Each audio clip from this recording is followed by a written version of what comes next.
Hi guys, welcome to Book Reviews with Fee, and today we're going to be reviewing My Husband Next Door by K.L. Slater. So this whole book takes place between a married couple, Sylvie and Matt, who are married and they are together, but they live in separate houses. Now, I hear of people doing this. Cheryl Lee Ralph and her husband famously came out that they live on different coasts and they've been doing this for like 20 plus years and it works for them. However, in this book, when someone has a separate house, they can also have a separate life. Let's get into it. So Sylvie, she and Matt, are husband and wife. They live together, and Sylvie's feeling that Matt is getting a little distant. One of his best friends, Nige, who was like his running buddy when he was single, is hanging around at his house a lot. However, she is a little bit older than Matt, and she's always talking about how Matt is young and hot and blah, blah, blah. She doesn't want to come across as like this, older, insecure mom hawk of a wife. So she gives him the benefit of the doubt a lot. She has a grown daughter, Jess, who is married to Ed, who is a struggling musician.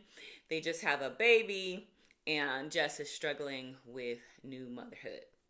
Now, while all of this is happening, a lovely retired nurse, aka Brenda the busybody, moves in, and she's very lonely and she wants to feel needed, so she kind of latches on to Sylvie and Jess. Now, a lot of things happen in this story. It's a thriller with a lot of twists and turns, and I'm not going to spoil it for you because it is a thriller and kind of a whodunit as well. Because while all this is happening, a young lady goes missing in their small suburban town, and that's the whole talk of the entire neighborhood. Everybody's watching the news. They know her parents, and everybody's trying to figure out what the heck happened to this girl before it happens to someone else. Now, this movie has a lot. It has infidelity, murder, kidnapping, a whodunit, a detective who failed to, find the killer in a decades-long case, and she's like, not on my watch. It's not happening again. And then you have the busybody Brenda, who's all up in everybody's business. And I'm gonna stop talking about the story just for a moment, but if you had a busybody neighbor, I mean somebody who's always showing up and always knows the tea, your tea.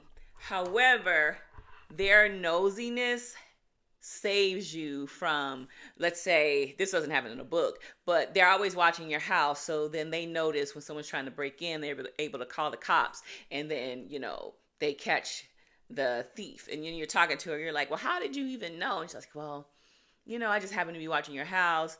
So that's what's happening with Brenda and Sylvie and Matt, because Brenda is just like, I am Sylvie and Jess's guardian angel that the Lord sent me to watch over them. And they're just like, girl, back off. So this book, it kind of struck me because as someone who's always working on her boundaries, Brenda is pushy, but she's also right in a lot of areas. So there are a lot of plot twists, and you never know who's really a victim and who's really, the perpetrator. So if you're into that, I would definitely suggest this book. But throughout this book, the song in my mind that was playing was, I always feel like somebody's watching me. I ain't got no privacy. Oh, yeah. If you want to be on the edge of your seat trying to figure out who done it, this is the one for you.